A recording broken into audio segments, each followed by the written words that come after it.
Podcept, the podcast from Deutsche Bank Research, with interviews on current economic and financial topics. Listen as economists and analysts from Deutsche Bank present their views. Hello everyone, my name is Oliver Harvey. I'm responsible for emerging market currency research here at Deutsche Bank, and I wanted to welcome you to today's episode of Podcept, the Deutsche Bank research podcast with everything you ever wanted to know about markets and macro. It's been a roller coaster ride for markets over the last few weeks, with huge swings in US policy and occasional moments when asset prices have been in freefall. I think everyone might be forgiven for feeling a little bit sick. But joining me today to provide an analytical aspirin are Yi Zhong, Deutsche Bank's chief China economist, and Mallika Sachdeva, managing director in our thematic research team. Now, they are here to discuss their recent report on China, specifically and especially what happens to Chinese trade. Mallika and Yi, thank you very much for joining me. I don't think we could have picked a more topical subject. For while we saw yet another dramatic policy reversal from the Trump administration last night, pausing the worst of tariffs on the US's main trading partners, tariffs on China were ramped up to well over 100%. So Yi, I wanted to start with you. How large is this trade shock for China's economy? Effectively, I guess one question is trade between the US and China over? Sure, Oliver. Hello, everyone. It's really good time to discuss about this topic. On your question, how large is the shock and is it over? I would say that there's still a lot of uncertainty because we have not seen triple digits tariff for a while in this world. And now we're facing the threat of this high tariff. And I think for most trade between US and China, this tariff can be considered prohibitive levels because few exporters would have a profit margin in the triple digits kind of territory. Now, it's not fully disappearing because we still have certain exemptions by the US reciprocal tariff lines, and that would account for maybe about 10% of all the Chinese exports to the US. And I think that could also be certain products that, at least in the near term, despite the tariff, the US importers will not be able to find a feasible alternative and would continue to import from China. But even with all those caveats, I would think we would potentially see a very sharp drop of China's exports to the US within the next coming few months or quarters, and vice versa. Now, thinking about the impact of that on Chinese economy, as of end last year, exports to the US accounts for about 15% of China's total exports. And in China GDP terms, that's about 3%. It has already come down from much larger numbers over the past 2 decades. In the 2010 or so, US demand almost accounted for 10% of China's GDP. So 3% is not as large as before, but even in that number, having almost 3% of GDP in final demand disappear is going to be a severe shock for the Chinese economy. Absolutely. I mean, we're talking about a growth target, I think, this year for China still at around 5%. So 3%, that's not something you can ignore. What do you think the Chinese policy response is going to be? There are lots of different levers they could potentially pull. Which ones do you think they're going to pull first, and which ones are they going to pull the hardest? Yes, I think to offset that, the only answer is to boost domestic demand, because the trade policy uncertainties is not just affecting China, but also global economy. We could be expecting the rest places in the world growth also slowing. And those countries, I guess, would also be wary of the impact from, for example, Chinese exporters shifting their US products to the other economies. So from that angle, I think what China really need to do is to boost domestic demand, use its domestic consumers to absorb most of that decline from the US export market. Now, how to do that? The most effective way is with fiscal policy. The good thing is that we did see the Chinese government starting from last year putting ever more emphasis on boosting domestic consumption demand. In fact, it has been the top priority for the government in this year's annual government work plan, which has not been the case for the past few years. So that shows the determination of the government to further boost the demand. And the government do have a number of policy tools in the fiscal space. For example, it can provide more subsidies to consumer products through the trade-in program. It first started last year.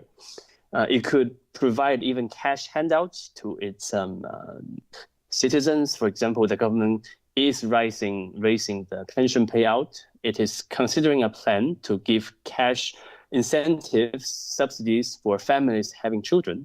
And it is also considering investing more, for example, in China's child care system, in China's elderly care system, and even in the healthcare system. So these are all the areas fiscal policy can have a role in boosting domestic demand. I would argue that monetary policy would also help, but it is more plays a backseat role. It helps facilitate company expanding credit. It helps facilitate government borrowing, but it does not have a very direct impact on consumer spending.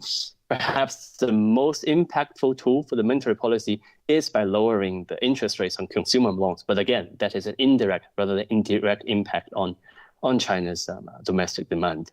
I think exchange rate also plays a role. If we see sharp depreciation of the currency, that's not good news for Chinese consumer demand, and that's also not good news for countries who worry about more exports coming from China. So I think a stable exchange rate is also what is required to provide some support to consumer confidence and also to domestic demand.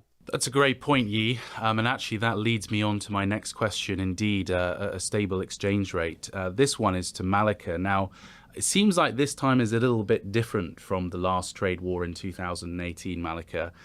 Back then, we actually saw the RMB weaken quite significantly against the dollar and more or less offset the price effect from US tariffs. Now, that hasn't happened this time round. Dollar CNY has been extremely stable. So I wanted to ask, what makes this time different?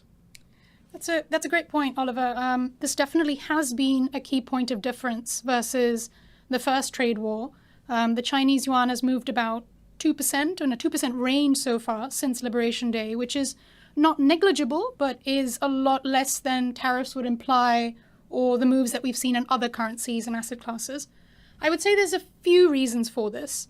First, the scale and execution of tariffs is very different this time. In 2018-19, tariffs were raised gradually in phases on baskets of goods through a Section 301 process and reaching about kind of 20% on average. And so there was some scope for the currency to weaken gradually and offset that. This time we're talking about 100% plus tariffs executed almost all at once and with little clarity on the path ahead. So I think having the currency react makes less sense this time. If you have a small move in the currency, it's not effective as an offset.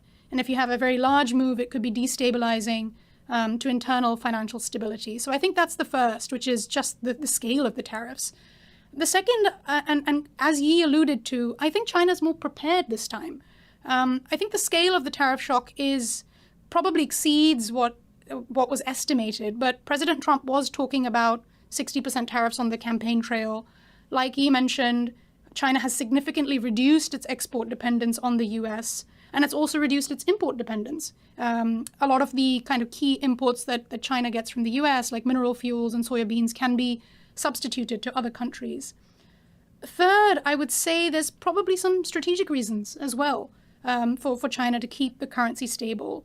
Like he mentioned, a stronger currency gives China more purchasing power, supports that transition to domestic demand, gives Chinese companies the purchasing power to go abroad and start to shift manufacturing to other markets. And it's more consistent with China wanting to project kind of global influence and goodwill in the world at a time when US leadership might be retreating. I think finally, from a kind of financial market perspective, you can think that the currency might also get some support from tariffs via real rates. You can think of tariffs as a big inflation shock in the US and a deflation shock for China, which is actually supportive of Chinese real rates relative to the dollar. So it really does sound as if this time is different. We've talked about China boosting domestic demand. We've talked about a degree of exchange rate stability. But Mallika, we're sitting here in Europe. I wanted to unpack one point from your piece. One of the things I think European companies would be very worried about is with the loss of the US market, are some of these Chinese goods, these very large inventories that they hold, going to be redirected into markets in the rest of the world, pushing down on prices? That is a big and important question. I mean, China is the world's biggest producer of goods. It's responsible for about 30% of all global manufacturing, more than half in a number of kind of key product categories like steel or electrical equipment. And as the US raises kind of tariff walls against China, and until China is able to raise its own domestic demand to absorb it, there could be an incentive to find other export destinations for these products. But I would argue that other economic blocs are aware of this. The EU in particular has talked about setting up a mechanism to track trade diversion with China. I would say that Europe could welcome Chinese investment, welcome Chinese technology transfer and partnership, but will probably be more wary of accepting a big increase in Chinese imports. I think where one can be a bit more watchful is vis-a-vis the global south. It's a large group of more than 100 kind of developing countries. It's still smaller in economic size than the US, but it is going to be the bloc that makes up 3/4 of the world's consumers in the coming decades.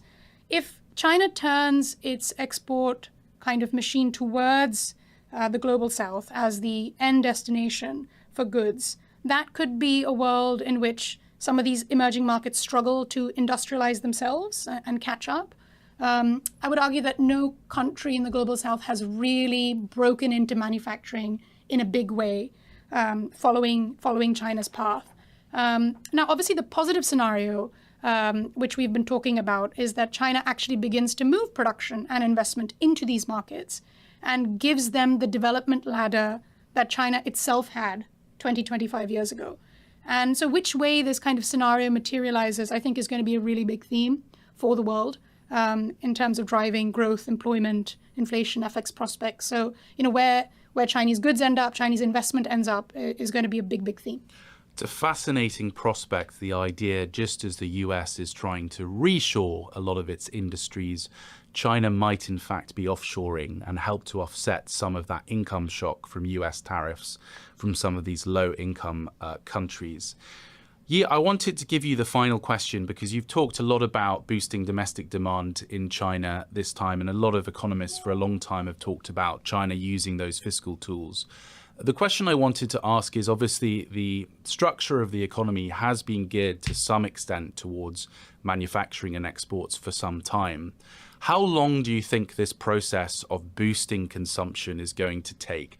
And as an add-on to that question, it seems to me that the property market, as the source of most of Chinese wealth, remains absolutely crucial to this question. So are we expecting to see any more measures to support the property market? Certainly. So yes, I think the short answer is I think it indeed will be a long process. It's not something that can be achieved overnight or maybe just over a few years' time.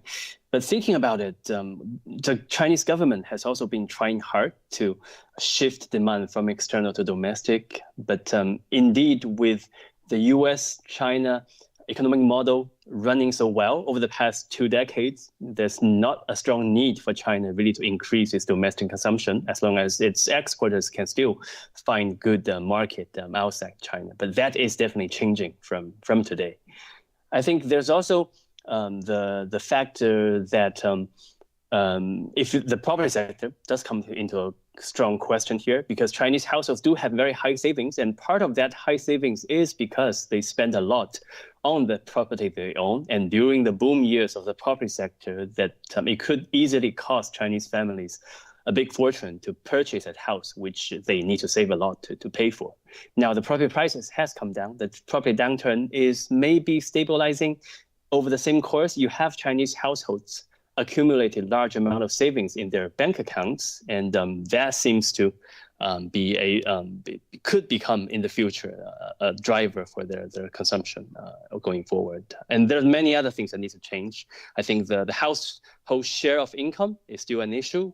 That, I think, is in part a result of the very large manufacturing sector. And if China shifts towards the services sector, that could help increase household income share. And there's also many other things that need to happen, for example, the tax system and many others. But I think I will stop here. This is going to be a big transformation for China, but this is also the opportunity for China to finally take on this difficult task. Yi, Mallika, thank you very much for joining me today in such a fascinating conversation. It really does feel as if this time is different when it comes to the US and China, and no doubt the market will be watching developments very closely. I hope to all our listeners you found this discussion interesting. I've been Oliver Harvey, and you have been listening to Podcept. Podcept, the podcast from Deutsche Bank Research. This podcast has been produced by Deutsche Bank and may contain research as defined in MiFID II. The information discussed is believed to be reliable and has been obtained from public sources believed to be reliable, although Deutsche Bank makes no representation as to its accuracy or completeness. Opinions, estimates, and projections discussed constitute the current judgment of the speaker at the time of recording. They do not necessarily reflect the opinions of Deutsche Bank and are subject to change without notice. For further important information, please visit research.db.com.